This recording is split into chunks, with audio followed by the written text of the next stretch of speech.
guys, today I'm going to be talking about the film adaptation of Molly Moon's Incredible Book of Hypnotism by Georgia Byng.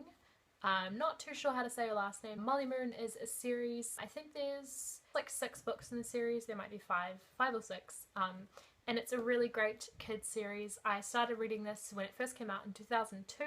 The gist of it is that Molly Moon is an orphan. She finds a book in the library about hypnotism and learns to become a hypnotist and uses that new skill to change her life. Definitely the first book is absolutely amazing, and I'm so glad that I read this as a kid, and I would recommend it to adults. I think my parents ended up reading this because it was really good, and I'm pretty sure I raved about it for ages to them. In 2002, when it came out, there was a note in the front of the book saying that the rights to the feature film had already been purchased before the book was published, and so the feature film will be like coming soon. The film finally came out last year, so 2015. I was waiting all that time. I thought it was going to come out when I was a kid. It didn't. It came out when I was 22. This book is based in Britain. The film was only released in Canada, so that's kind of weird. Don't know why. I want to give you like a bit of a non-spoiler rundown of the film as compared to the book. Firstly, I think they got the setting quite right. I like how the sets looked and stuff. It was convincing to me. Obviously it's never going to be exactly the same as what you imagine, but it was very similar. In terms of the characters, most of them were pretty on point and most of them were pretty good actors, which is impressive because most of the main characters in this are 10 or younger. Mrs. Trinkleberry, who in the book is a lovely elderly lady who takes care of babies when they come into the orphanage. Mrs. Trinkleberry in the movie was way too young. She was 40 or 50 years too young, which for me that's just too far. Adaption, who is the woman, the sort of like evil old hag who runs the orphanage, I thought she was great. She was an amazing actress. She did that part so well.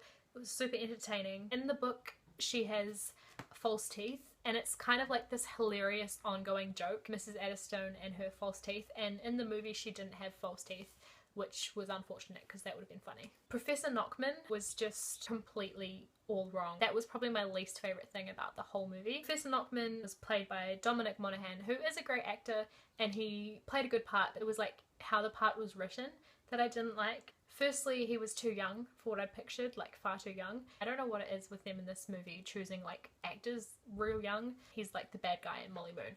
He's meant to be like an all-round nasty gangster kind of guy. The character in the movie was a sort of posh British guy who was pretty pathetic. Like, I mean, he's pathetic in the book too, but in a different way. It was just all wrong. Davina Nuttall, who was the child star, was great, exactly as I would have imagined her, so that was really entertaining. Molly, I liked the actress they picked. Again, all of these issues that I have weren't with the actors, they were all actually quite good. It was more with the way that the characters were written. So Molly was a lot brattier than she is in the book. She was obsessed with fame, which didn't really make sense. The last thing I will say before I get into spoilers is that the storyline of the movie is completely different to the storyline of the book. It's like all they did was borrow certain elements from the book and turn it into a different story. The worst part about it is that Georgia Byng is credited as writing the screenplay. Just why? This story is so brilliant. It's so good, so entertaining. Everything makes sense. It all adds up. It has a good ending. It's just so brilliant, so I don't know why she felt the need to change it for the screenplay. Obviously there's always going to be small changes, there's always going to be things from the book that don't make it into the movie, but to change the storyline completely was just weird. If you're going to go away and read this book, awesome. I highly recommend it.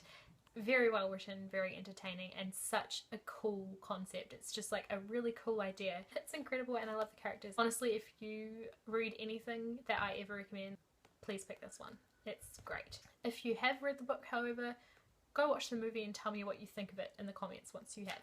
Now I'm going to get into the spoilers. Like I was saying, the storyline is not the same at all. The first part of that I had a problem with was the fact that Rocky deliberately gets himself adopted. It's just to spite Molly. She goes all the way to London to get him back and tell him that she's sorry. He is just like, nah, I'm gonna stay here, which is a bit ruthless, and then he only changes his mind and goes back to Molly in the orphanage when his new parents tell him off and threaten to send him to boarding school.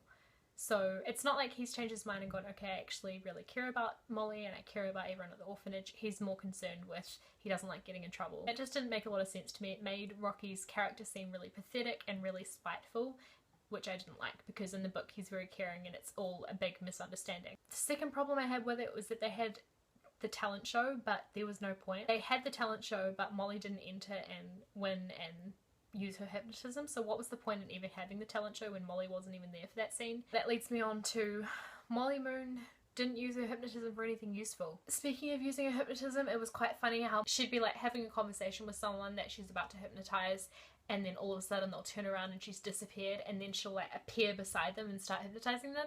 It was so weird. It was like she was in a horror movie. They kept doing that and it was really weird. The next problem I have with it is the fact that Molly in the movie carries the hypnotism book around with her in public and carries it on the red carpet and stuff, and that does become like a plot device that they use so that someone sees her on TV holding the book, and that's how they figure she's like hypnotizing people. In the book that's not the case. In the book everything that happens you're like, it makes sense, you know, you don't even question it, but in the movie I was questioning so much, it just didn't make sense. Also, there's a random lady in the hotel who comes up to Molly and is like, I know what you're up to, don't hypnotize anyone else. And then she reappears with Rocky later in the movie, and then that's it. I just don't understand the purpose of her character. I don't know who she was or how she knew what Molly was up to. There was no reason for her to be in that movie at all. Speaking of people who didn't need to be in the movie, Professor Knockman's mother, I don't know why that was even a storyline. When Knockman kidnaps Petula, that is supposed to be enough motivation for Molly to do as he says and rob the bank for him. But for some reason in the movie they decided that's not motivation enough, and they focus on him saying, if you don't do what I say, I'm going to tell everyone that you're hypnotizing the world. Instead of being worried about Petula, she doesn't really even say anything about Petula. She's more concerned about not getting caught hypnotizing people, and I don't know why they included that. It should have been enough motivation for her to save her dog, because who wouldn't do that? And at the end of the movie, Ada Stone is still at the orphanage and Molly goes up to her and says, are you still hypnotized? Which implies that people realize they've been hypnotized. Firstly, how does Molly know that? And secondly, why is that a thing? That just makes everything more difficult. It's kind of got the same beginning and the same end as the book, which I like. So life starts out horrible at the orphanage and gets better at the orphanage. All the children are well and happy and they're being looked after by Mrs. Trinkleberry. So that's the same as the book. So I liked that at least the beginning and the end were the same. The hypnotizing stuff, I think they did that quite well. They could have like way overdone it or something, which they didn't. I thought that like cinematically they did that pretty well. It looked convincing. Cube, the drink, I'm glad they threw that into the movie because that was one of my favourite aspects of the book. As a kid, it's like always fun fantasizing about food and drinks and stuff that don't actually exist, so that was cool that they put that into the movie. That's kind of it. They like don't follow the story at all, so I didn't like the movie because I loved the storyline of the book and I just don't understand why they felt the need to change it so much. I give the movie a 2 out of 5 stars. It was kind of entertaining but a bit crap and a bit unbelievable, and yeah, like I said, I gave the book 5 out of 5 stars, so I definitely recommend you read the book. I don't so much recommend that you watch the movie, but if you would like to, let me know in the comments below once you've watched it what you think of it. And if you read Molly Moon, I'd love to know, because as a kid I felt like I was the only one. There wasn't like a lot of hype about it or anything that I noticed, but not that you notice hype when you're 8 years old. But yeah, I'd love to know if anyone else grew up reading Molly Moon. That's it for this video. Thank you for watching and I will see you next time. Bye.